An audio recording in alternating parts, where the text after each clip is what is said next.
بسم اللہ الرحمن الرحیم۔ حضور اقدس صلی اللہ علیہ وآلہ وسلم کا ارشاد ہے کہ نیکی والے حج کا بدلہ جنت کے سوا کچھ نہیں۔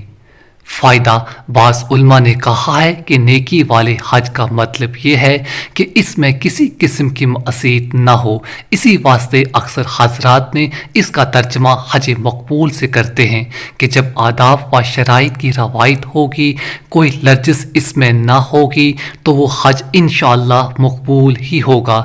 حضرت جابر رضی اللہ عنہ کی حدیث میں ہے کہ حج کی نیکی لوگوں کو کھانا کھلانا اور نرم گفتگو کرنا ہے۔ دوسری حدیث میں ہے کہ حج کی نیکی کھانا کھلانا اور لوگوں کو کثرت سے سلام کرنا ہے۔